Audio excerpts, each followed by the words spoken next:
Ladies and gentlemen, we are on to chapter 9, the iterator pattern.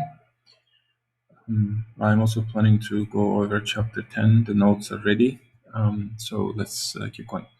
So before we start, there is a quote that I want to share with you, which says, "There's ultimately no substitute for genuine problem-solving ability in software engineering." This is really quite critical, and I have given you the link, so you should check that out and read it carefully. This is something, meaning the problem-solving ability is something that you gain by just solving problems and thinking and then improving yourself all the time. Okay, so here is design patterns in brief. So consider the following 3x3 data represented in row major format, which is from the book that I just cited in the little note there. So we have 3 rows. Actually, it's a list of lists, each sublist representing a row. So we call these rows row X, Y, and Z. So 60, 30, 10. The list is the first row of the data. So now suppose we are interested in viewing the second row, which means row Y, of this data. We can do this using multiple methods. The first method that immediately springs to mind is to visualize this table with a second row highlighted in some way. So we can view this data by creating a visual 2D table and highlighting row Y. Let's just do this just for a demonstration using the pandas library in Python, which is a very powerful library for dealing with two-dimensional data. So we create rows X, Y, and Z, and then we create columns A, B, C out of this data. And then we just do some programming tricks. And then when we view this data,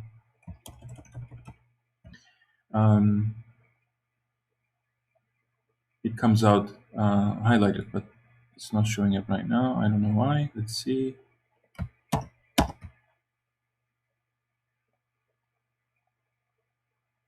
Let's restart the kernel to see what's happening. It should be all okay, but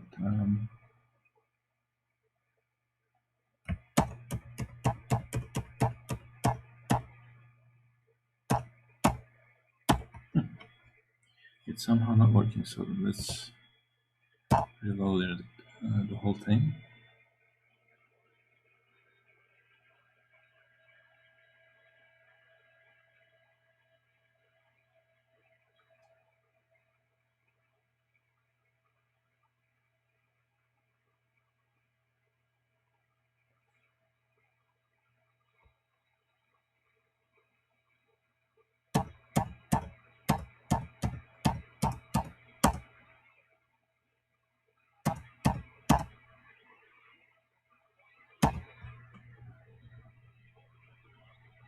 Let's see. Okay, there we go. It's taking a little time.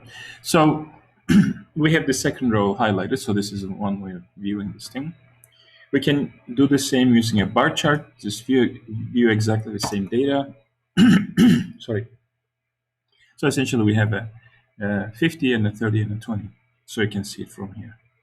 So we have ABC, columns ABC. So the first column value is 50, then 30, then 20, then 20. Yeah, so 50, 30, 20.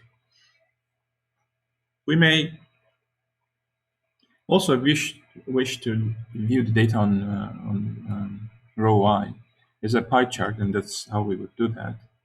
So here's another view. So the model underlying these views is actually based on the fact that each row in the above table represents percentages for variables A, B, C. So that actually, they all add up to, so each row adds up to 100%. So this is what we really have. So pictorially, we can represent these different views of the same data, same exact data as follows. So here's a picture that I recreated from the above site or above actual reference. So we got one view like this, another view of the same data like this, another view is like this. But the model, the data model, is all is identical. So all this represents a design pattern called Model View Controller, or MVC for short. However, in the above figure, the controller is not shown. The model is at the bottom, and different views of the model are shown as demonstrated by the code above. So we can also save the figures up, as follows. This is just for completeness. This is just for you to know. So I'm able to save all these things in the Excel file for the table, and then the other two into PDFs. So they will be created in these paths, so you can take a look at them as well if you wish to. So from the book, the classical book on design patterns, we have the following that I'm going to read really quickly.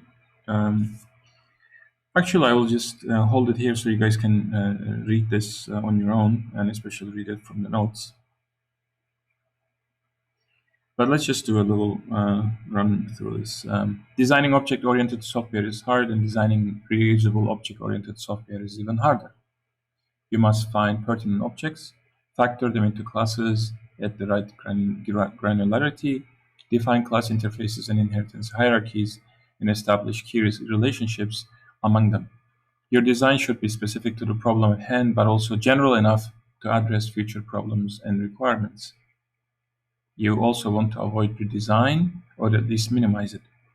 Experienced object-oriented designers will tell you that a reusable and flexible design is difficult, if not impossible, to get right the first time. Before a design is finished, they usually try to reuse it several times, modifying it each time. Yet experienced object-oriented designers do make good designs. Meanwhile, new designers are overwhelmed by the options available and tend to fall back on non-object-oriented techniques they have used before. It takes a long time for novices to learn what good object-oriented design is all about.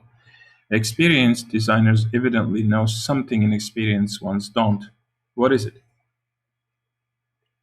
One thing expert designers know not to do is solve every problem from first principles. Rather, they reuse solutions that have worked for them in the past. When they find a good solution, they use it again and again. Such experience is part of what makes them experts. Consequently, you will find recurring patterns of classes and communicating objects in many object-oriented systems.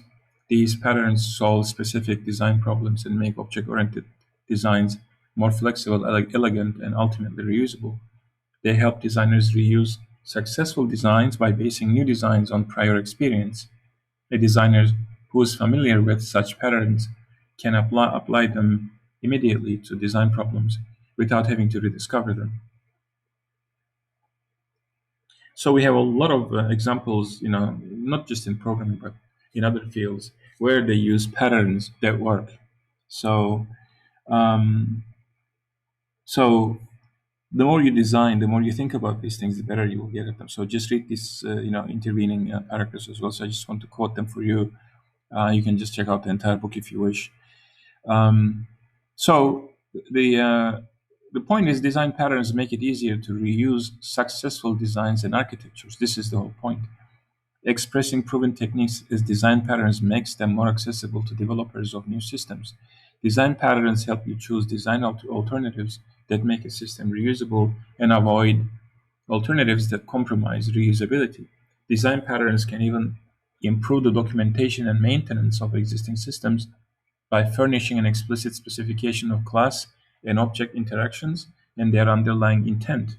Put simply, design patterns help a designer get a design right faster. So what's a design pattern? Christopher Alexander says each pattern describes a problem which occurs over and over again in our environment, and then describes the core of the solution to the problem in such a way that you can use the solution a million times over without ever doing it the same way twice. Even though Alexander was talking about patterns in buildings and towns, so this person is not a software designer. What he says is true about object-oriented design patterns. Our solutions are expressed in terms of objects and interfaces instead of walls and doors, but at the core of both kinds of patterns is a solution to a problem in a context. So in general, the pattern has four essential elements: a name, the problem, the solution, and the consequences, which means the results and the trade-offs of applying the pattern. So then from our book, we have something that I quoted here. Design patterns are discoveries and not an invention in themselves. The key features of design patterns are as follows. They are language neutral, so they can be implemented across multiple languages. They are dynamic because, as new patterns get introduced every now and then, they are open for customization and hence useful for developers. So another thing I'm just going to quote from here is, or read from here is that design patterns are an attempt to bring some formal definition for correctly designed structures to software engineering. Of course, in the case of architecture, it's a different deal, but the whole idea is the same. I mean, the application is different, but the idea is the same. Here is how you design, a proper bridge of this type, for example. There are many different design patterns to solve different general problems. Design patterns typically solve a specific common problem faced by developers in some specific situation. The design pattern is then a suggestion as to the ideal solution for that problem in terms of object-oriented design. Of course, knowing a design pattern and choosing to use it doesn't guarantee that we're going about the correct solution. So 1907, the Quebec Bridge collapsed before construction was completed because the engineers who designed it grossly underestimated the weight of the steel used to construct it. So, the calculation error can get you into a huge, trouble. So, any one design pattern proposes a set of objects interacting in a specific way to solve a general problem. The job of the programmer is to recognize when they are facing a specific version of such a problem, then to choose and adapt the general design in their precise needs. So finally, we can actually discuss how a for loop really operates in Python, and end up discussing one of the most powerful design patterns called the iterator. As the book puts it, a for loop is a light wrapper around a set of object-oriented principles. So we are all too familiar with code like the one below. So we have a list. So we do for each value in this list, do something with it like print. Right? So this will just run, as you know. So we all know what the about for loop would do, but the question is, what's really happening behind the scenes? How do we get this clean-cut behavior? Because a for loop is a for loop. There is just there isn't really any object-oriented code in there. It's like you're not calling any methods and things like that. So how's this whole thing working in a fully object-oriented language? This is what I told you guys, and I have shown it in multiple ways that everything is an object. But what about the for loop? It's like, what's object-oriented about a for loop or a while loop? From our observation, we know that the for loop iterates through each successive element in the input sequence, one element at a time. And when there are no more elements to visit, it automatically stops without the programmer having to specify a condition that flags the end of the sequence. So the for loop knows when to stop. So between the object being iterated over and the for loop construct, there must be a common understanding, a protocol. So the iterator protocol is as follows. The iterator abstract base class in the collections ABC module defines the iterator protocol in Python. An iterator must have a next method that the for loop and other features that support iterations can call to get a new element from the sequence. In addition, every iterator must also fulfill the iterable interface. That is, any class that provides an iter method is iterable. The iter method must return an iterator instance that will cover all the elements in that class. Oops.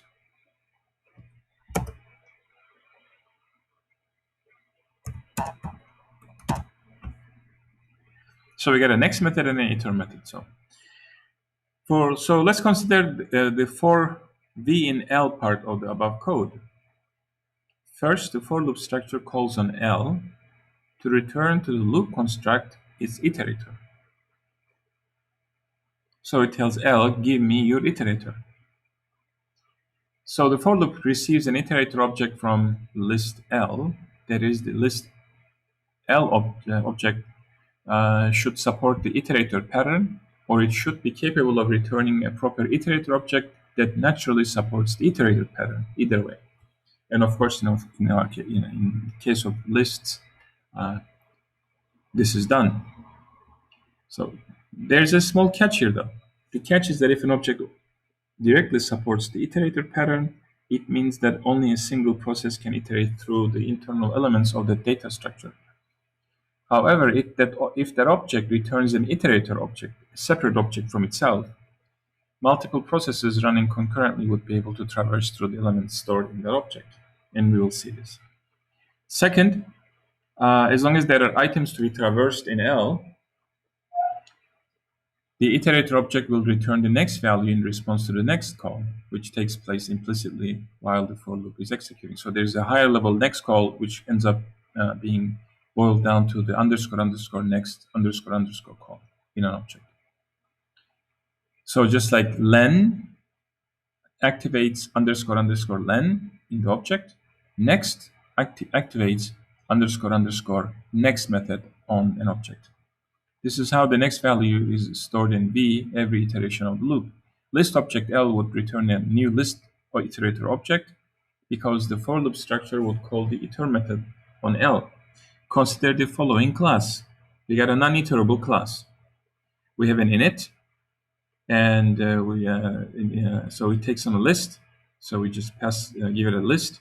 But when we try to look through this non-iterable class, hoping to get individual items from the list that we initialize it with, we get the message that this object is not iterable because it doesn't support the iterable interface. So let's investigate this class a little bit. So if we run help on it, we get the following, and then we see that there is no iter method in here. There is a weak reference. There is init, which we defined. So what if we provide an iter method, but it's just one that returns none? So it's basically just for looks. So here is an iter method, and iter methods do not take any parameters except for self, which is required anyway. And we try to do the same, right? Well, this time we get a different error that says that iter returned a non-iterator. Okay? So when we try to run iter on ni, which was this non-iterable second version, we get the same thing because that's what really happens at the beginning of a for loop. The for loop asks for the iterator of an object that that it was asked to iterate through. So this is what so this call happens first before a for loop can start working. So this is the step where the for loop tells the object, give me your iterator, please, because I know how to talk with an iterator or something that supports the iterator API. So let's consider the following class. This one is a class that supports the iterator pattern itself instead of returning a separate iterator object that would do the job. In other words, the iter method returns self as the iterator object, because then we can see that just returns self. Then it means the next call would be applied on this object that will always be actually that way. Will be applied on what the iter method will return. So iter method returns an object, and for loop will call next on that object. Well, in this case, the iter method returns this class's object. So it also supports next. So both essential requirements are satisfied. So iteration would be possible. So we got an index to keep track of where we are in a string. So this is a class that actually will be outputting the individual characters that we initialize this class with in uppercase. So then it checks if the index has reached the length. If so, it iterates. I'm sorry, it raises stop iteration to indicate the end of the loop. Or actually, it indicates that it has no more elements. So stop the iteration. It tells the for loop. And we pick the current character from at the current index. We increment the index, and then we return the uppercase version of that character. So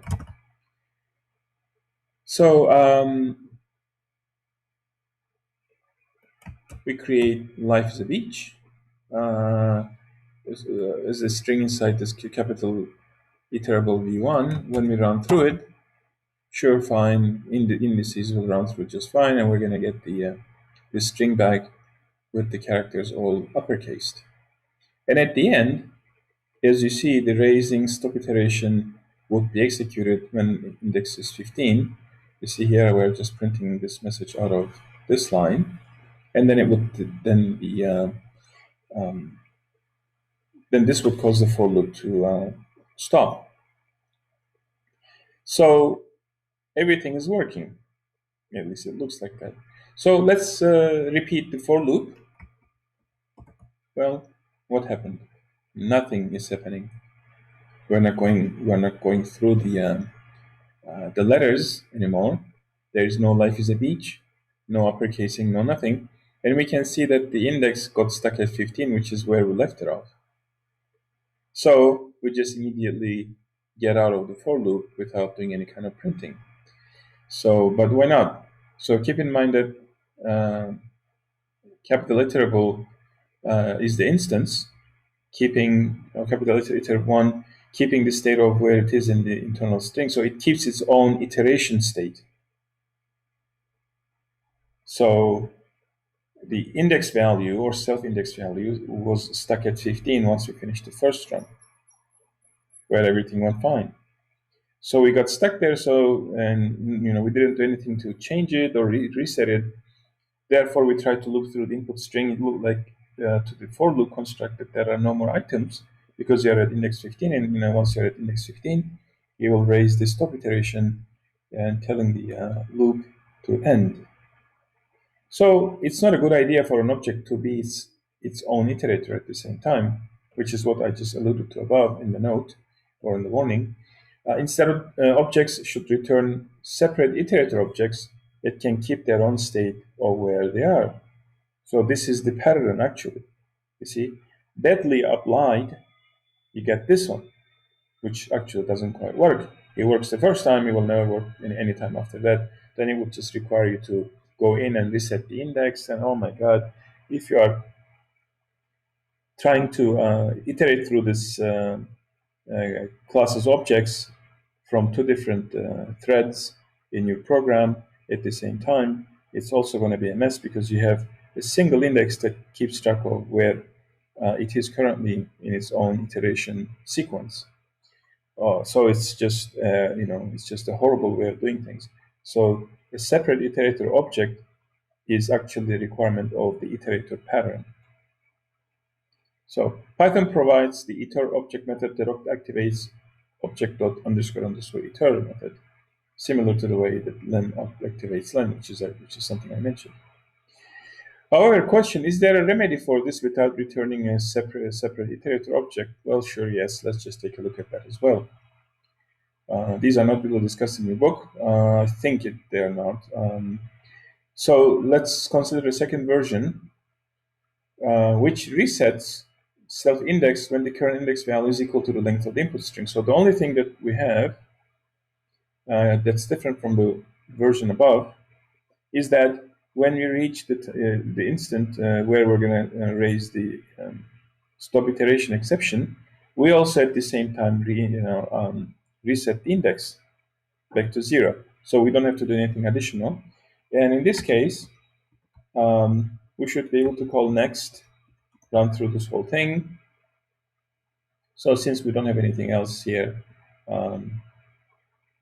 we hit the stop iteration. But if we keep calling. You see, we have come to the end of it. It's just a little string nu. Right? We got the so I'm just explicitly calling next, which is what the for loop would do. See, the for loop would work exactly like it is. The code is here, but except it's just going to do these things automatically for us. You'll call for the iterator on the capital iterable v2 object. Then, using the iterator, it's going to start calling next on it. So first we get NEU. Once we do next once more, of course, we're going to hit the case where we raise the stop iteration. So we are getting this explicit exception, but the for loop would actually be suppressing this because it's only a communication mechanism between iterators and the for loop by convention, so that the for loop will know exactly when to stop. We don't want the for loop to check inside your own data structure.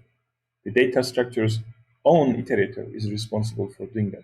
And again, this is part of the logic or the pattern of this approach. The instance has no more elements, so we just do raise it, stop iteration, so it's all normal. But if we keep going, remember that we are resetting the index back to 0 in this version. We can still get back to the beginning and then keep going the same way. Again, just end up with the stop iteration once we end, exhaust all the elements from the string. Obviously, looping consumes or resumes from the beginning of the string. So this means that we can write 2 for loops that will work just fine, unlike the one before. So here is a for loop, just put them on a single line. And here's another for loop, it will work just fine. You can just call it a 3rd time, 5th time, whatever, it will work. So for a longer example, things would seemingly work just fine as well. So use a longer string. We'll do a for loop, we run through it, fine. Let's just do it again. It's fine. Okay. So the critical question is, should we be designing and implementing the iterator interface like this? Meaning, have the iter method reinitialize an index or whatever control variable you need to be able to start from the beginning once you reach the end? The answer is a big, huge, big no. So finally, let's implement a proper version of the iterator that follows the requirements of the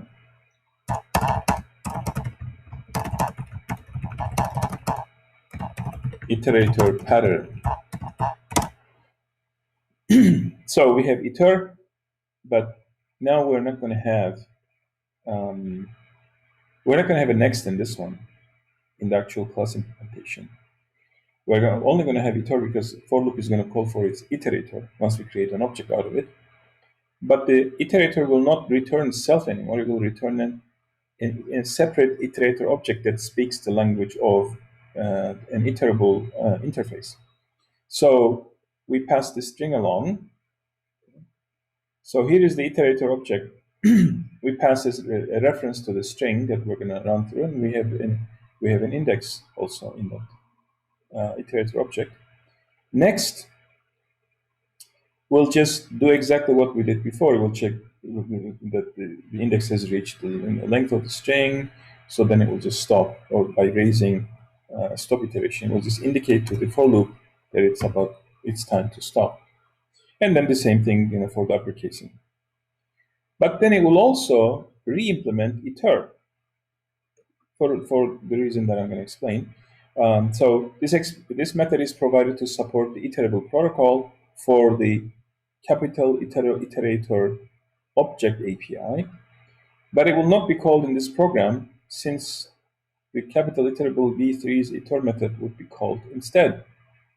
However, see the example further below that uses this class directly to iterate through some data. So we'll see that. So iter is just going to return self within the iterator object implementation. We must highlight some critical points for the above implementation of the design pattern. The capital iterable v3 provides only an iter method. In addition, we should note that there is no need for a next method in this class because the iter method will return a separate instance of the capital iterator, an iterator object, or an iterator class, which will be responsible for interacting directly with the for loop construct. The only task required for the capital iterable v3 is to provide an iterator object in response to the iter method on the instance of capital iterable v3. After the for loop gets an instance of the capital iterator from the capital iterable v3 instance, the for loop will start calling next on the capital iterator instance. The capital iterator instance must provide an iter method, in this case, a method in case it gets asked by a for loop to provide its own iterator. So essentially, if you give the job of the speaker, or let's say for the president, to a person, to a separate person other than the speaker, and if you ask the same person, so actually, suppose you are a journalist and you want to speak, you need to get some information from the president's office.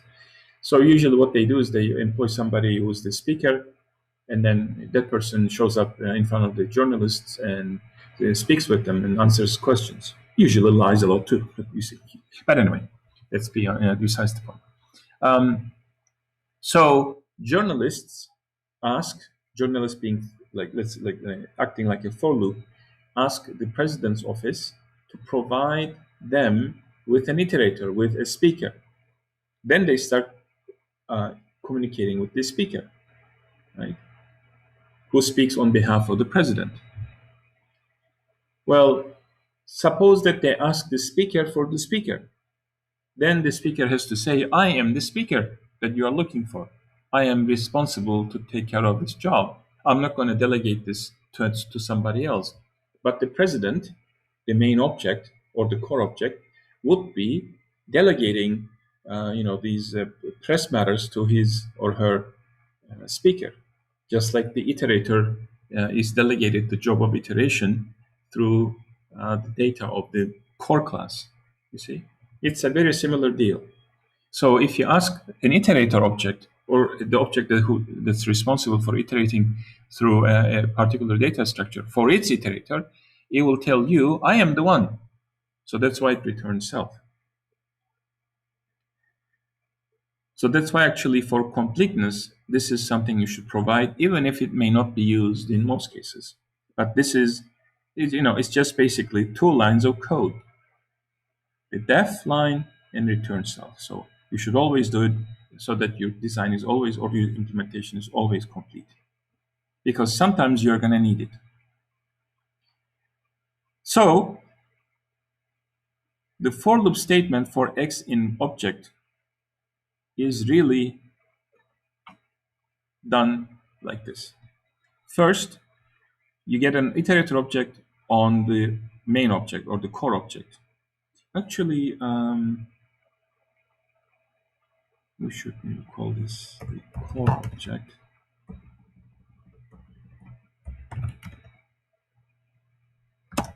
Okay. And then as long as, forever actually, you run through this thing. You call on the iterator's next method. Again, it takes no arguments because it should know to run through the elements of the core object.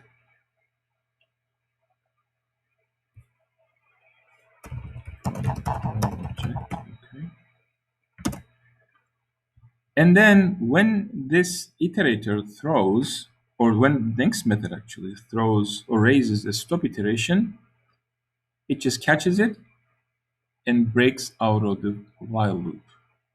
Otherwise, it just does the statements. You see, whatever it needs to be done, it will be done every single time. So you pick a certain x or certain value out of your core object, and then you just do something with that, with the statements, 1 line, 3 lines, 15 lines, 20 lines, whatever. So then you go back, and then you take the next one. If there is no stop iteration raised, well, you just keep going doing the statements. So, an example, consider that we have the following, and what it would do. By the above logic, we can demonstrate how the for loop would operate under the covers with the following while loop code. You can see that everything starts with a looping mechanism asking list L for its iterator. Then in an infinite loop, the mechanism tries to get the next value from the iterator of L, not L itself. If successful, the code will print the value out to the screen, as in this case. If there are no more items, you will have the stop iteration exception raised. The code will catch this exception and break out of the while loop, terminating iteration. So this is exactly what happens. So let's just, we have defined the code there. So let's just actually do it.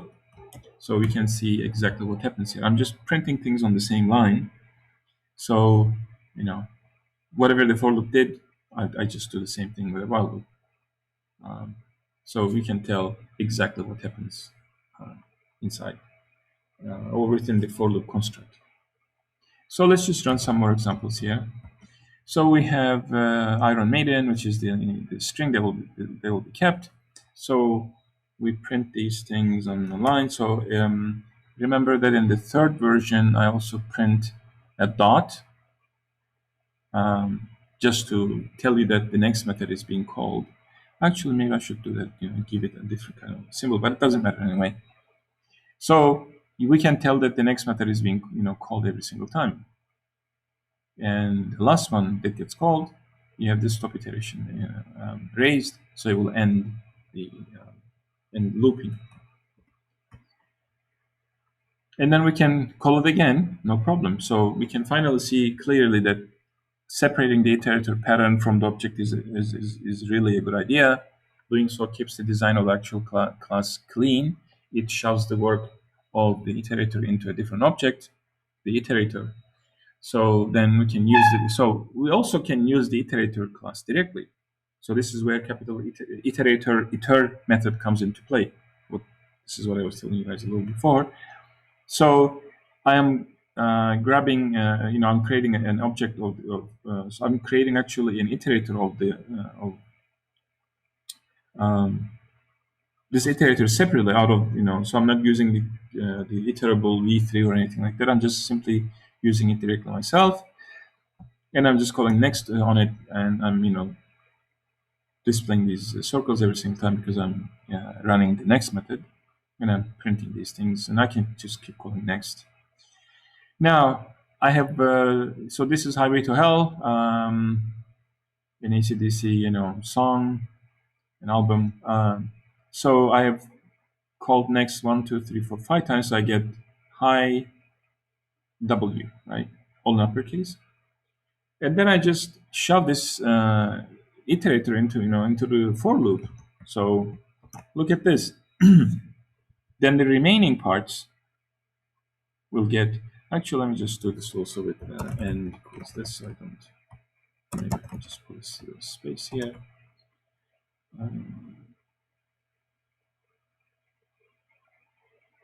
Oops.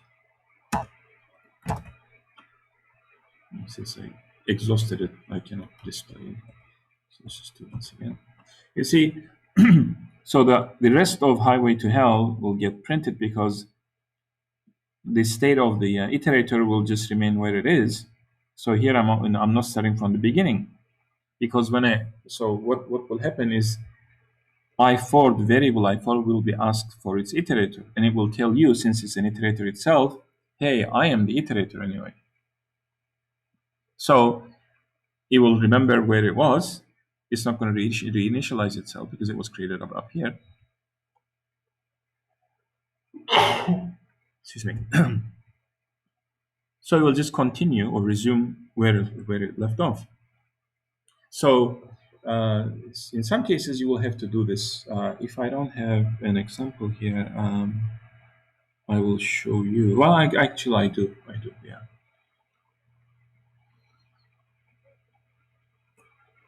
So, the for loop will not get a totally new iterator. It will get itself, because itself, I4 is an iterator already. So, so even though this protocol is extremely simple, it provides a powerful interface for iterating through containers. So this is the power in it. So let's just show this using regular Python objects. So I'm just a simple string assigned to S. So let's ask for the string's iterator directly, as the for loop would do, without us having to do it explicitly. So we have an S iterable. So we know this is an iterator. We get the first letter. which is I. Then I just shove the S iterable into the for loop, and I just run through the whole thing, and I get. Actually, let me just do the same thing instead of printing on a different line, taking too much space. Oops, I exhausted it, so I will have to do it again. And then I just print the rest. Right? Now, the thing is, in some cases, you will have to do exactly this. You're going to ask for containers iterator explicitly, take the first element out, and then put the iterator here, and then run through the rest in for loop, because you need the first element out, and then you just want to do something with the rest. For example, if you have like column label for tabular data in the first position, you want to take that out before you actually do computations with the actual data, which would be numeric, let's say, while the column label would be a string. Even if it's not a string, it doesn't matter. You don't want to do computations with it, so you would take that out by just calling next on the iterator of the object, of the data object yourself, and then doing the rest automatically with a for loop. So that's the reason why you would have to know how to do this as well, which is simple. But anyway, you would have to explicitly take the first element out using next, and then showing the remaining uh, into the for loop to be done something to. So that's the whole discussion about actually iterators, which is a really cool way of doing things, and we couldn't do anything without it really, especially in Python, because in Python they're standard. So if you want your own um, container objects to be iterated through, you just have to follow this pattern, do things exactly the same way, whether you have lists to go through, or whatever you may have. And then as long as you provide that interface, you should be able to iterate with a for loop, and then you wouldn't have to worry about all the other calls and things, unless you need explicit calls to take, let's say, the first element or the first two elements or whatever out of a long sequence of items before you let the for loop to take care of the rest for some computation or whatever the task is. Next, we're going to look into comprehensions. These are things that you should know actually from ecc102. So we have list comprehensions, set comprehensions, tuple comprehensions, and dictionary comprehensions. So the ability to filter or transform elements is a powerful aspect of comprehension. So you don't actually even need, explicit usage of the filter function or maybe even the reduce function. You can just do all these things within comprehensions. So let's take the example of converting a list of strings containing integers read from an input file excuse me, to actual integer values. Using regular looping syntax, we can do the following to solve the problem. So we have a list of strings. So we just run through, and then we convert every single one of these things and add them to the output integers, and then return that. Well, see, we have done a lot of things here. Actually, we have the input strings, the same thing. So that's going to be a standard thing anyway. It's just input is input, doesn't change. Then we have to initialize our output integers list to an empty string, run through every single one of these values, convert each to integer, and then append to the list, and then return the list. Well, you can do these 3 lines of code right here with a single line using comprehension. So that way you don't have to initialize the list to an empty string or anything like that. You surround the whole thing in square brackets, indicating a list comprehension. Then you run through your thing the usual way with a for loop, except you don't write a body next to it. You write what should be done every single time. And what should be done every single time is basically the conversion of the string value into an integer value. You don't even have to say append. It will get done. It will be done that way. So automatically everything will be appended. So this code will translate into this code. So you can write it the long way, or you can write it this way, which is much nicer, easier to understand. No need to call append or anything like that. So this will do exactly the same thing. So this is list comprehension right here. So no need for a multi-line loop, no explicit need for initializing a list with a square bracket or a list call, no explicit need for calling append, as I said. So let's also see how filtering or transformation works. We use an if statement for filtering elements. So here is some examples. So if you have L equals values 1 through 9 in a list, you can then simply recreate this list for saying for each V in L, keep V, right? So it's back to the same thing. Then we can also use an if statement at the end of the loop part and say keep V if V is less than 6. So when we run that, we filtered out all values above 5. I can check if V is divisible by 2. I want to just convert it to a string. See, I can do that. So I get 2, 4, 6, 8. I can also square the values, all values. I can actually even do filtering if I want to. So anything we can wrap in a regular for loop can be used inside a comprehension expression. For example, text files are iterables as well. Each call to the next method on the open file object will return the next line available from the file. That's the convention with which Python works as far as files are concerned. For example, in cases where the first line in the input file has the column labels, which is something I mentioned, we have to read from the open file object to get those labels. Then we have to iterate through the remaining data that contains the values for those categories. So consider the CSV file in the zip archive at this site. Here is the full address anyway. So maybe I should just put this like that. Which contains 500 records with the following fields. It has the first name, last name, company, and so on. All these. The CSV, so you got the first name, comma, last name, comma, company, comma, and so on. Here are the first 5 lines using the head command. So you also have this if you download my whole thing. So of course, bunch of data. So they're all, you cannot tell where the first column is, where the second column is. Actually, this is not separated by commas, it's separated by tabs, I think. So since this line is quite wide, it's hard to distinguish one from the other one. And however, you can easily make out the first line that has the column labels. You see, first name, last name, company name, and so on. So the remaining 4 lines in the above output from the head command is the actual data. So let's take a look at the code. So we're going to open, we're going to grab this out, the file name from the command line, and then we're going to use the delimiter to tab. Well, you're going to use tab as the delimiter. So what do we do here? We read each line once we open the file of the CSV file. We do a read line. We strip, get rid of extra spaces around the string, and split the.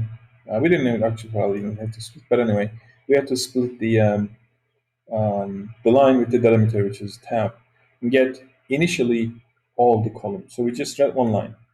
You see, files have special functions such as read line, and all that. So you can do these things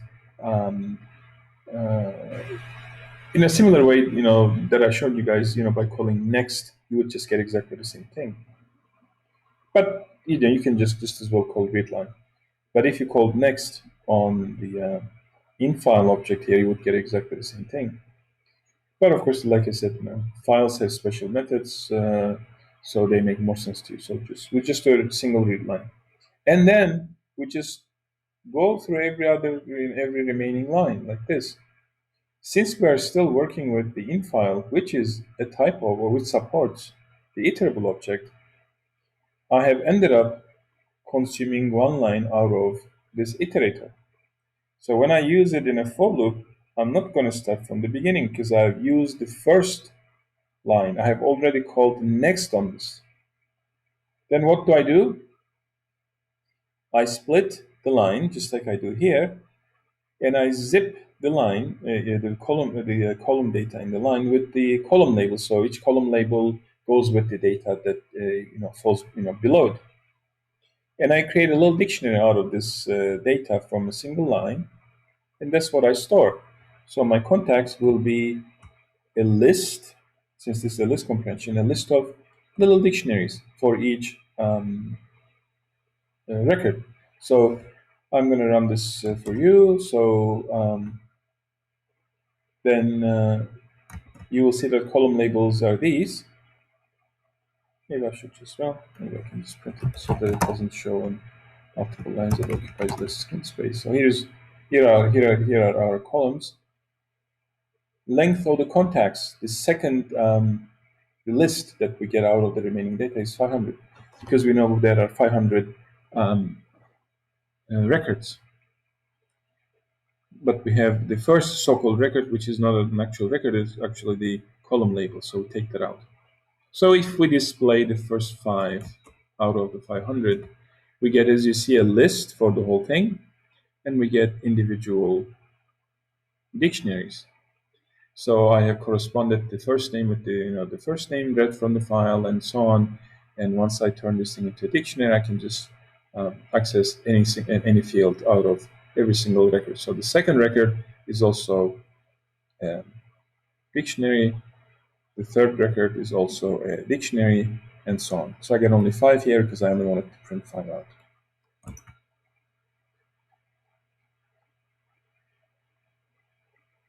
So note that the input file has comma characters in some of the field values. Which ones were they actually? So it would not be prudent to store this data with the comma character as the delimiter. So that's why they have chosen to use the tab. But of course, if you have tab characters inside as part of data, that's also going to create problems. But if you make sure that that's not the case, you will be fine. So here we have comma, you see, in the company name.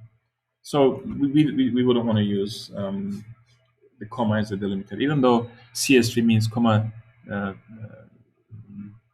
separated, values. You don't have to use comma as your delimiter. Let me see, C as comma separated values. Yeah. So you don't have to use commas all the time as your delimiter. So you pick a character, that's what you use, and use it consistently, and it's not a problem what the character is, as long as it just makes sense with the rest of the data. So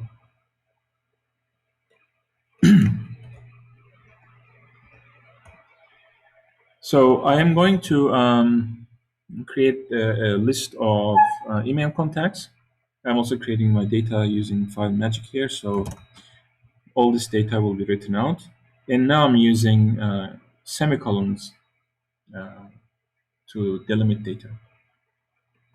So here's my data file that I just created. Delimiter is a semicolon. I open the file and I do my read line, right? And when I display my column labels, this the first thing I get. I'm just going to get this whole thing. Then I can split this by the delimiter, and I get individual column labels. So here's why we needed to strip also. Well, you get this slash n at the end. So if you strip, it will be removed. So you're not going to have slash n. So we need to strip, or you can just do the label strip, but this wouldn't be needed if we actually strip all this. So here's how we can clean it up.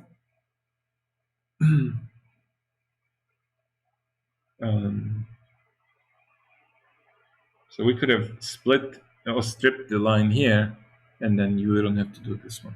But anyway, but it will work just fine. So we have the column labels all cleaned up, even though we just needed to do this for the last one. But anyway.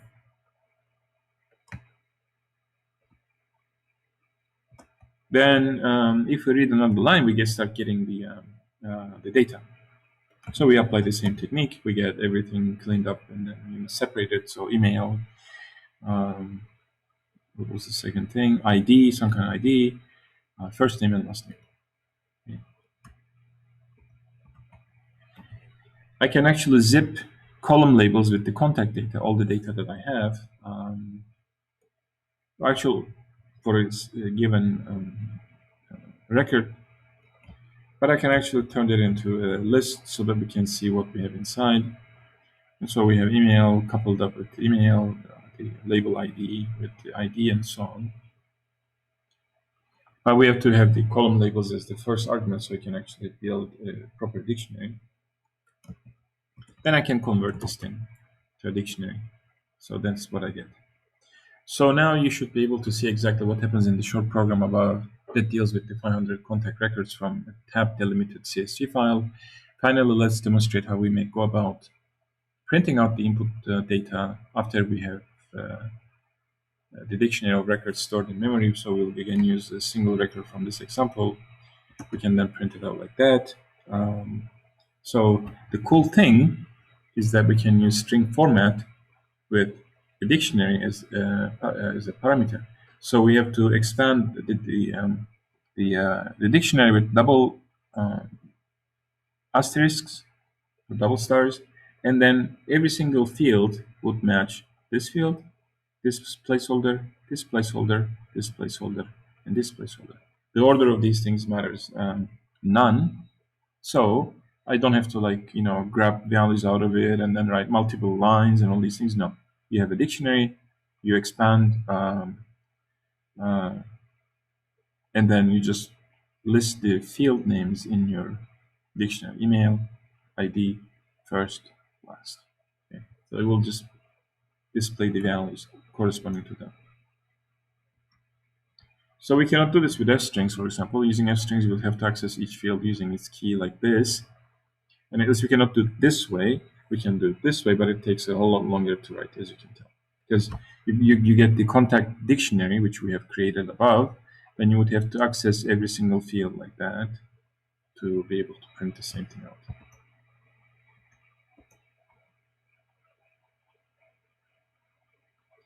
Well, then we have set and dictionary comprehensions. Using name tuple, we will create a number of book entries where each entry has the name of the author, title, and genre of a given book. So we are going to use this name tuple. So we're going to create a book type with 3 fields: author, title, genre. So we have then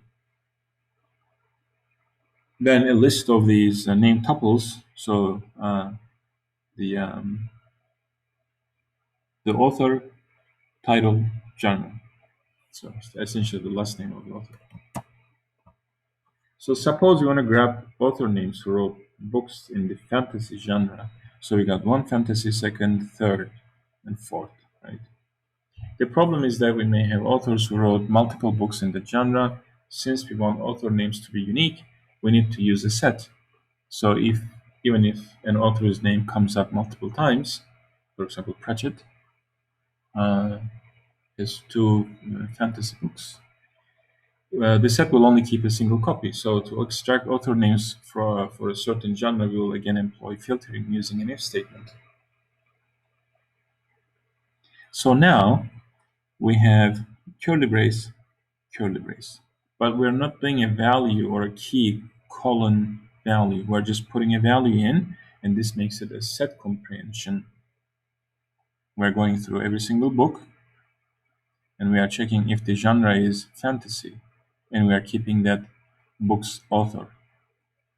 Since this is a set, even if you're going to have multiple Pratchetts coming in, set will ensure that only 1 copy of the author will actually be kept. So you can see we got 3 authors, 3 unique names, that is. So using the general format, we have something like this. So you just run through an iterable. We have a function that checks on something on B, and if that's the case, if that Boolean function returns true, then you return a transformed version of this value, whatever the transformation is. Transformation could be get me the author field. Transformation could be turn the name into lowercase, uppercase, whatever.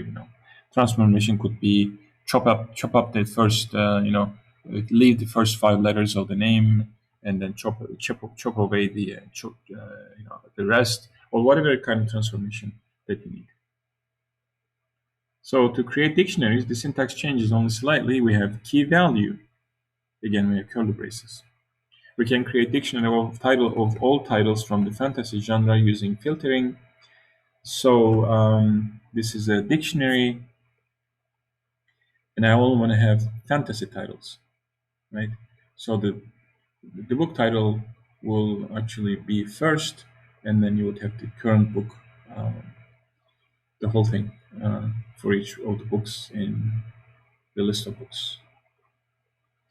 So here's what happens. So we got Night Watch, then we got Thief of Time, and so on. And we can see the first two have the same author and all that.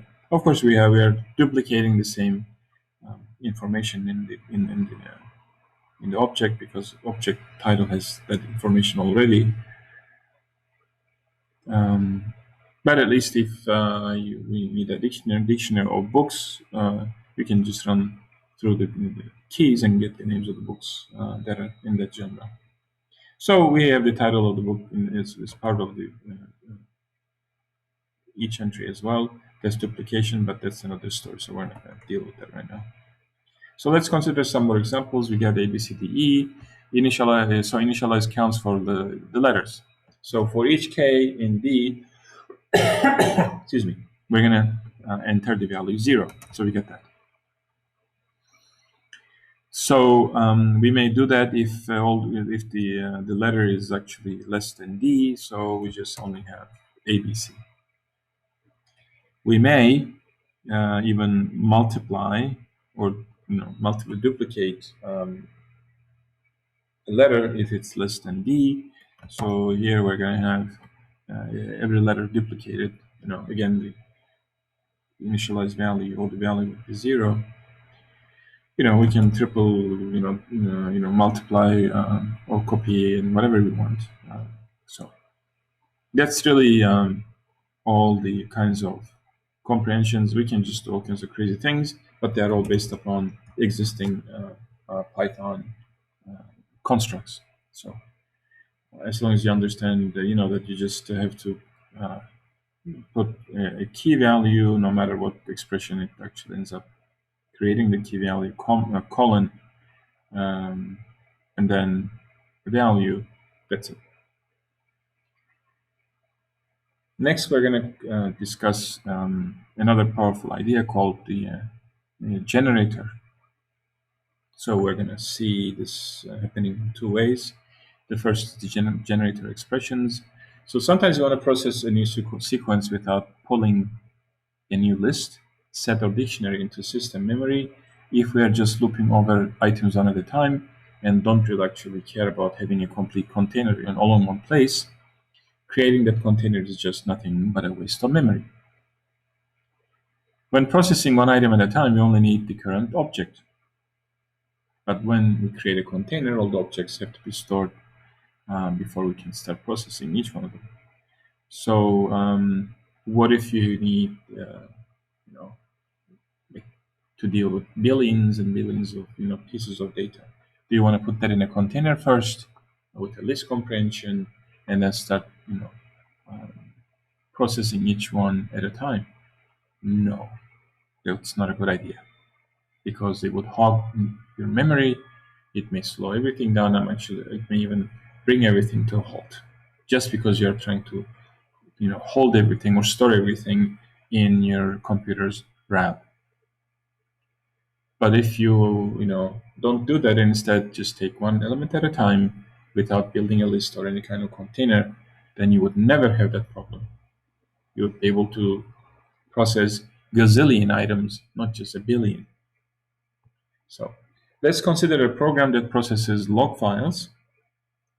So I just picked one example from my own computer, and I made it available to you. This is the virus checking software for GNU Linux. So it has some interesting entry lines between lines 664 and 670. So you can use the set command to display just those lines. So I have given you the whole thing, and I'm giving you one of these real powerful command line tools called set or stream editor. So just by doing this, you are just actually printing the lines between 664 and 670 inclusive, and these are the lines that we get. So you get some warnings and things. So there we go.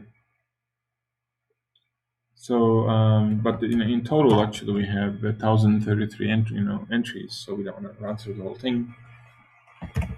It won't serve our purpose. As you can tell, each log entry starts with a time, right? So we have date and actually date and a time. I should have said.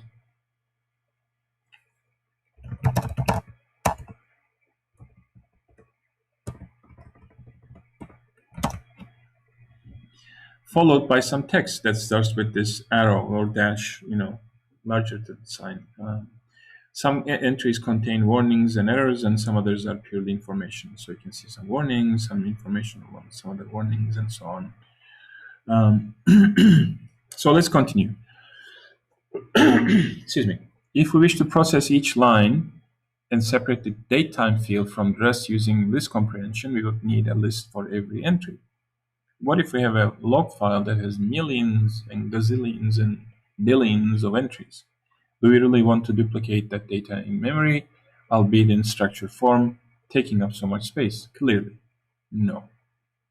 If we use a for loop, we could process the log file one entry at a time without needing an excessive amount of memory. But how can we combine for looping with comprehension?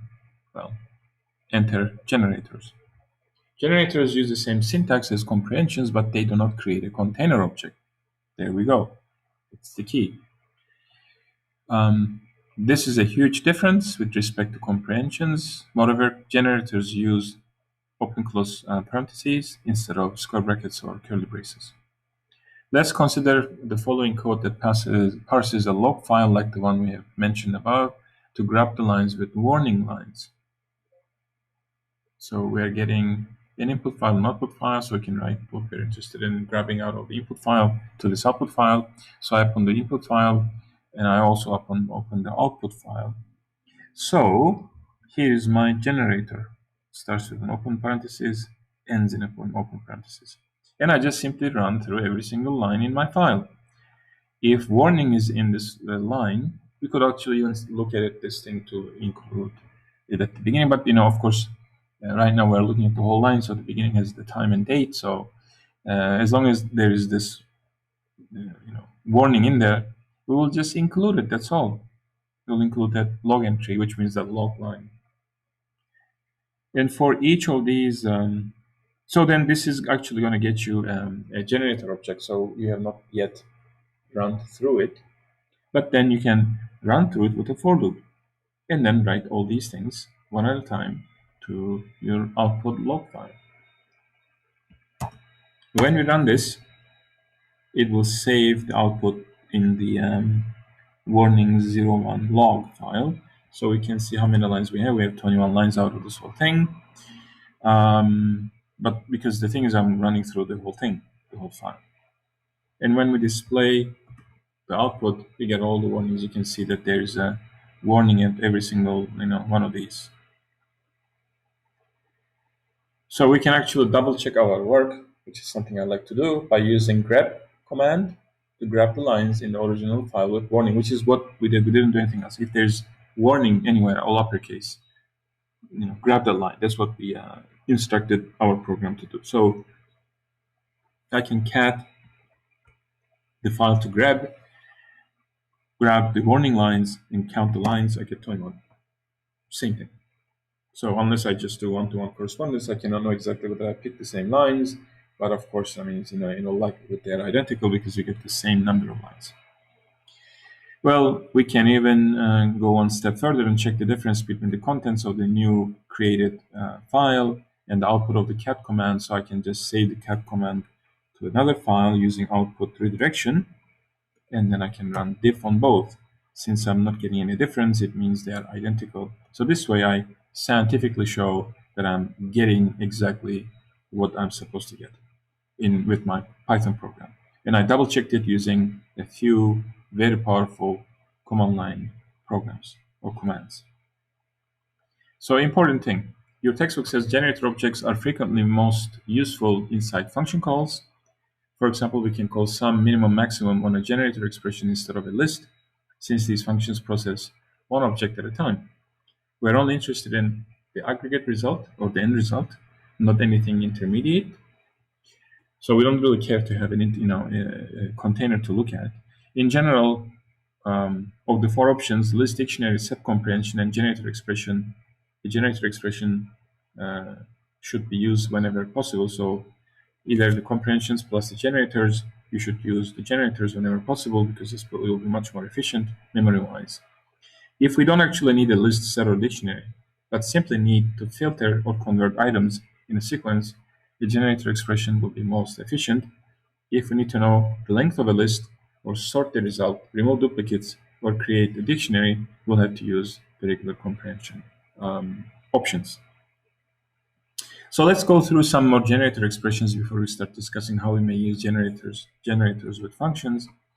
So here's a list that I have. So I'm just going to do V for V. So we have to recognize that we have a generator expression here, not a dictionary expression. When we display G, we get a generator object. It will be done automatically for you. So let's investigate what it has. It is a delete, get, attribute, all these things, but it has an iter and it has a next. You see, it has some other things like send, throw, but anyway, but it has this. So it has an iter and next. It's really interesting because it supports the iterable, interface. So I can just use a for loop on it. That means, you see, and that's it. Actually, let me just even do the same I did it before. Let's just leave a space. Since I exhausted everything, I need to recreate it.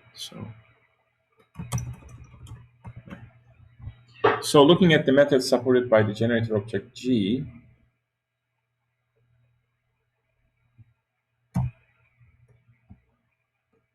we can tell that G supports both the iterable interface and iterator protocols. Iterator meaning next, and iterable meaning iter.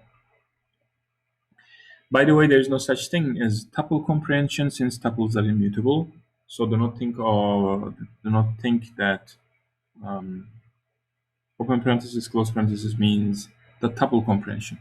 Did I mention tuple comprehensions before? I seem to remember something like that. Let me just double check on my notes here.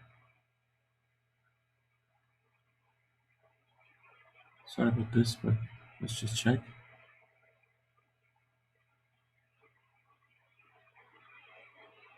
Oh, I said tuples immutable.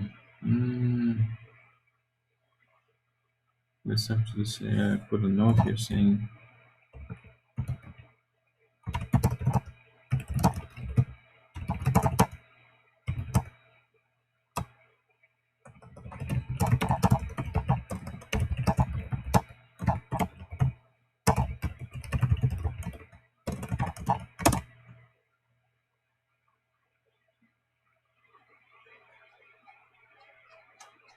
so. I listed some things, but I didn't really necessarily mean to say that it's possible. So I just put the question down, so it just makes you think, because it's simply not possible because we are using parentheses to do generators.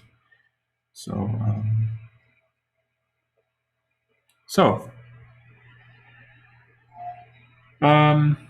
so this syntax creates a generator. Essentially, this is what's happening with list comprehension. But of course, we have done this before, so no need to go through. So generators are a little different. They're the same thing, except we're going to deal with them in functions and loops and things. Excuse me. Generator expressions are actually a sort of comprehension too. They compress the more advanced generator syntax into one line. The greater generator syntax looks even less object-oriented than anything we've seen, but we'll discover that once again. It's a simple syntax shortcut or syntactic sugar to create a kind of object. Let's go back to the example of processing a log file. Remember, we were doing this thing with the warnings, grabbing warning lines out of this log file. We could just do this with the generator expression. So I got my input file and output file. I can just grab them out like this using even slicing on argv. And I have the input file open and then output file open for writing. And since everything that I'm going to be producing in the output will be warning lines because that's what I'm picking up, I just want to, replace this warning colon space with nothing because, why should we keep something that we know that that's what it is? It's a warning. And then this doesn't do anything. It just creates a generator object, and then I can just run through the for loop and then do the actual work. So then when we print the output, then we don't see, warning anywhere in here, but we know that these are all warnings. We could have done the same using a for loop. Looks very, very similar. So if you look at the inside, is in the inner loop, for each line, especially. So if the warning is in there, I can just output the warning. Actually, it's not going to be the same, but let's just do the replace part so that it's the same exact thing. So I'll just replace. So then I will have no warnings. So it's going to be the exact same thing. Well, that's clearly maintainable, but so many levels of indent in so few lines is kind of ugly. So if you look at this one, because again, then we have to have a for loop. Well, we do, but then we have an if statement and all that.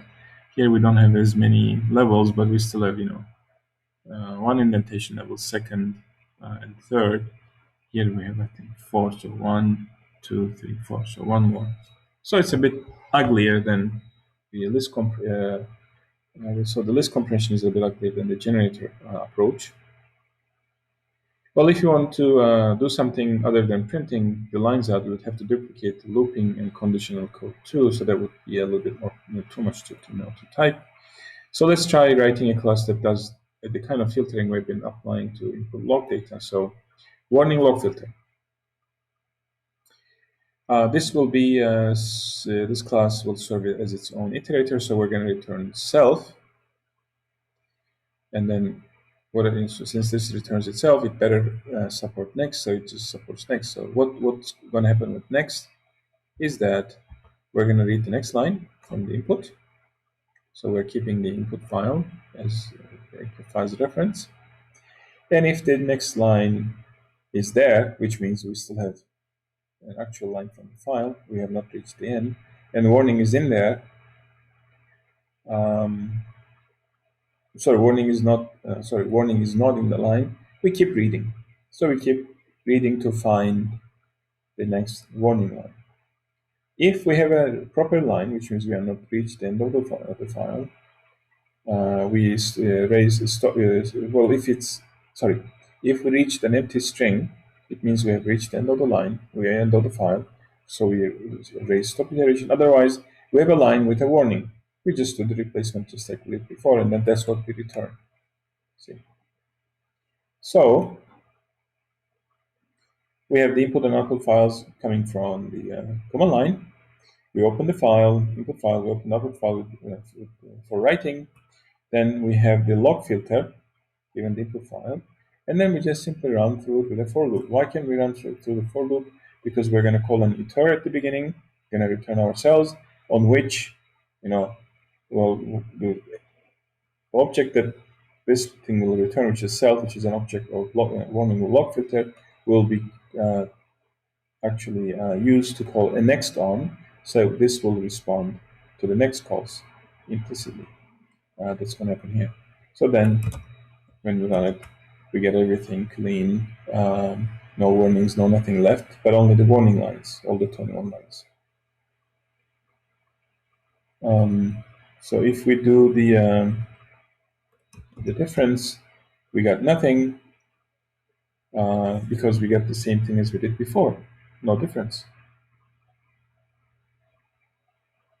So, but there is a much easier method for doing exactly the same thing as the warning log filter class. Excuse me. The following class creates an object with the next method that will raise stop iteration when there is no more input left to process.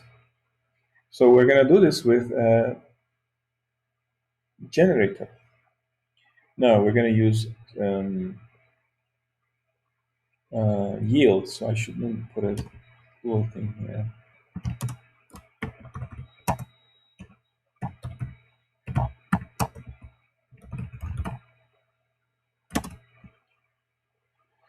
So this generator will take an iterable, like a file.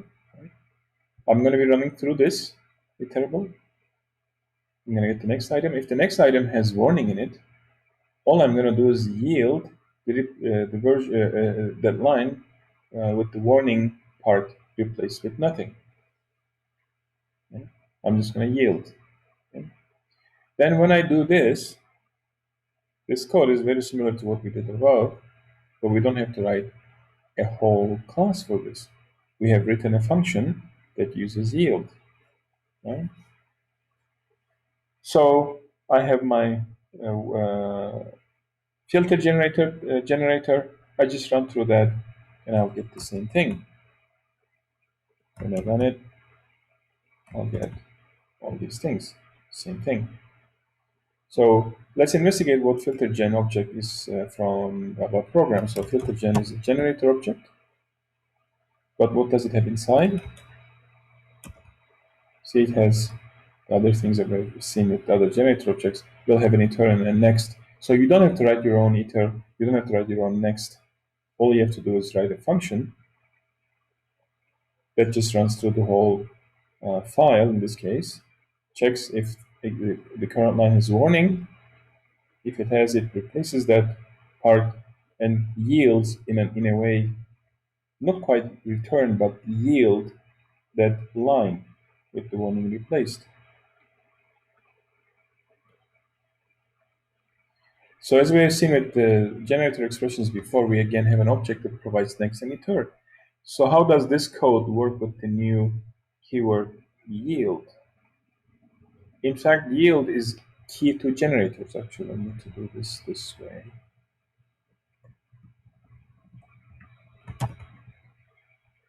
When Python sees yield in a function, it takes that function and wraps it up in an object, not unlike the one in our previous example with a class. Think of the yield statement as similar to the return statement. It exits the function and returns a line.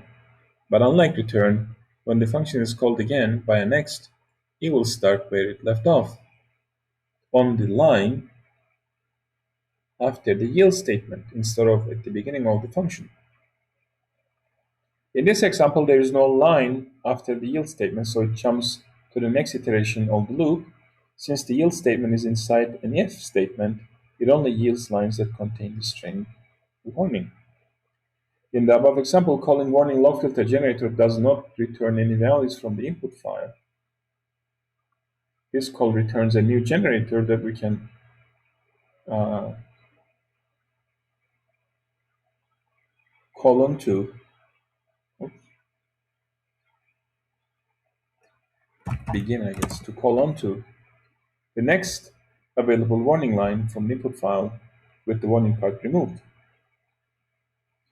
Let us set up a similar example, but this time let us place print statements inside the generator function so we can better tell what really happens.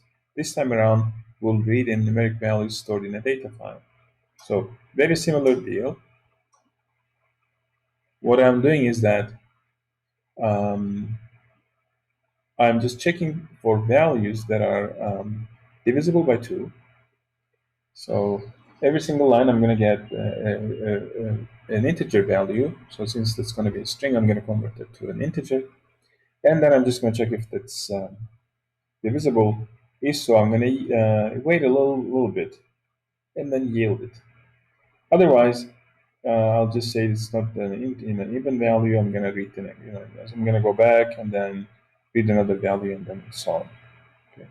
So yield is right here. So I'm going to open my input file. I'm going to create my generator and I'm going to start running through it, and let's see what we have out of this. But you need to watch this. So this is my input file, a bunch of values, randomly picked. So now I'm going to run this thing. So now watch what happens. Okay, there we go. So I run through one. So I should have actually shown you this thing. So I have 1, 3, 5. Then I'm gonna have 2. So I run through those 1, 3, 5 really quickly, and I processed um, value 2 yield after 3 seconds. Got 2 yield after 3 seconds, and 6. Let's see here. Running. But I think I just finished it, but I need to run it again so that you guys can see. I'm waiting how many seconds there actually. I specify my delay as 3 by default. Okay, so let's just run this again. Run through the first thing really quickly. So after 3, it's going to yield. So what value is printed from where? It's printed from within the for loop here, okay? So you can then watch that accordingly. So I get the other, value 28, then I process 32 again, and then the remaining ones are not even, so I run through them without waiting, and then finally I get back to 100. So you see when it says yield, it yields, returns it to, it returns the value to the calling context, but it just sleeps at that time. So note that a time delay has been inserted before yield is executed so that we can better tell what's happening. However, let's take things one step at a time and see what happens at each iteration. So we just this time did a delay of 1, and here's the generator object. So far, we only created the generator objects and stored it in NVG. That is, the generator has not started running, which means the numeric value generator function has not started executing. So next, we'll start executing it using next. We'll not use a loop. So when you do next, let's see what happens. See, let's just do it again. Actually, I should have done 3 again here. So after 3 seconds, I get the value 2 out of next, because that's the value that's going to be returned or yielded. And then it stops right there. It sleeps right after it does yield, just waits, doesn't do anything else. So yield, returns. Actually, what I said is above is not quite true. Returns and sleeps right there. So returns, goes back to sleep, or goes to sleep.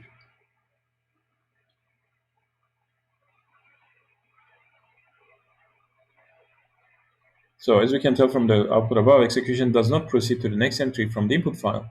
Rather, the execution pauses the yield statement. That is, the yield statement returns its value and goes to sleep until the generator is asked for the next value. Otherwise, execution would have continued, but it does not. If this was not the case, it would have continued. So let's ask for the next value and see what happens. So you get 6. It's going to yield the value after 3 seconds. Okay, there we go. You see execution woke up, moved from yield statement back to the top of the for loop. The integer conversion happened. Then the logic checked whether the value 6 is even. Since 6 is even, we hit yield again. The yield will return 6, and execution will again go to sleep. So let's run it again. It will yield 14 in just 3 seconds. There we go. And then when we do it again, it's going to run through 15, 17. It's going to stop at 20 since it's even. It's going to return that. Then when we do it again, it's going to run through 25, get stuck at 28, return 28, then 32. And when we run it, it's going to run through all kinds of odd values, stopping at 100, and then we'll be done. So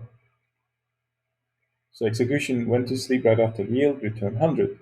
What should we expect if we ask for another value? It's time for stop iteration. See, there we go. So it works exactly the same way as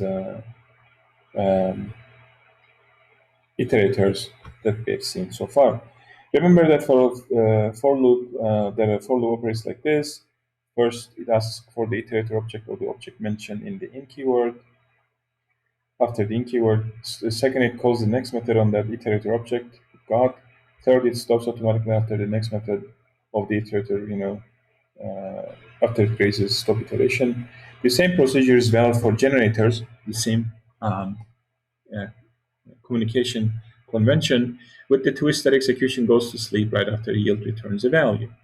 The next time next is called on the generator, execution will wake up and continue as normal.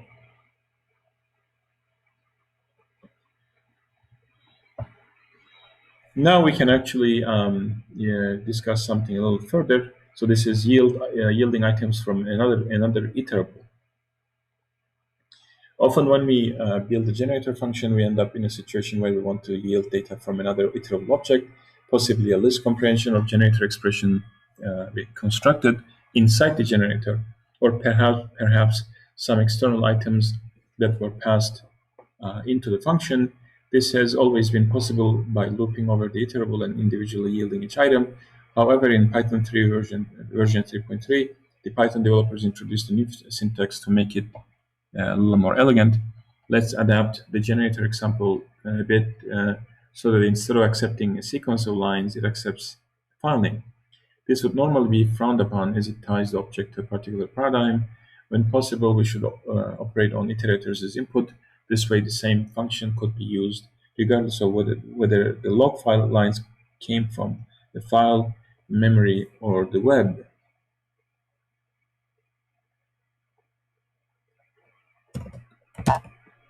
This version of the code illustrates that your generator can do some basic setup before yielding information from another iterable, in this case, a generator expression. So here it is. Here is the generator expression. It's so we have the input file name or input file path, which I should call this input file path. That's what it is. And we open that. And we run through this input file, do the usual replacement and all that, and create the generator. And then, well, if you want to return from the generator, then we cannot just simply do yield, because we're not yielding a value directly. We are yielding a value from some other iterable or from another generator. So we need to use yield from. So then I can still, create the warnings filter here, and then run through every single line in this warnings filter, and then print the values out. So our book comments by saying this code combines the for loop from the previous example into a generator expression. Notice that this transformation didn't help anything. The previous example with a for loop was more readable. Let's consider the example of working a general tree. A file class will represent a regular file. A file folder will represent a folder and its contents, that is, its children. So it will, file will have its name. A folder will be a type of file because it's going to have a name. So we're going to call the superclasses in it or file classes in it with the name. But then it will have a list of children. It may have nothing because you can have an empty folder, or you may have a bunch of things in it, which it may have other things in them, like other files and folders, to infinite depth. So we're going to create a file hierarchy by creating a root folder. Then etc underneath, under etc, I'll create password file, groups file, and then some other things, so you can see the hierarchy from this file. So let's just write a code to walk this tree recursively, of course. So I have actually improved upon the book's example here. I'm introducing an indent level so that I can print everything indented, so we can tell what's under what instead of just displaying everything in the same column. So initial indent level will be 0. So I have some logic, logic magic here, and I have this thing that indicates the next branch. So if the indent level is above 0, and so I will just be displaying this indent level multiplied by this many times. So initially it will be basically an empty string. So if we have an instance of folder, we're going to actually be yielding indent string plus file entry's name plus a slash to indicate that the current entry is actually a folder. Then we're going to go into it for each. So we're going to look into its children, and we're going to make a recursive call, okay, which actually will create a generator because we have a function that has yield inside, and then we're going to yield from that generator. Else, we just yield the regular file, which is, we're going to print it in indent string so we can tell, under what directory it is, and we're just going to yield the name of the file. So we also yield the name here, but the thing is, actually, we could have yielded these names only in one place. But the thing is, of course, is we need to, or we want to put this forward slash to indicate that this name is not just a regular file name, it's actually a folder name. So when we run this, and we call walk on the root file directory that we have put everything under here, because everything is under the root, then under root there's some things under, var and log and all these things. So walk3 would be a generator. When we run through with a for loop, you see we get the root directory. Underneath that we have an etc directory, var directory. Underneath var we have log. Under log we have messages and kernel, and so on. And you can see that by following my approach, a slight twist of what the book provides, you can actually see everything really nicely. You can tell who's under what. And actually, this will conclude our discussion on this chapter. So I have one more chapter to go. And regarding coroutines, they're a nice topic, but they're a bit more advanced for us. So I will not discuss them with you, and you can read them at your own convenience. But you're not going to be responsible for coroutines in this class. So, so I have given you some notes because the book doesn't really explain a lot of things in detail. So there's a lot of information actually at these links. So if you're interested, you can read, but you will not be responsible for them on any exam or any homework or anything. Okay, so this actually concludes our discussion on chapter 9, and we will finally meet in chapter 10, and that will be it for the semester. So I'll try to get it out to you as soon as I can, because we are going into finals. So there will be more about object there will be more on design patterns. So we'll see some more design patterns. Okay, well, take care, and see you in the next one.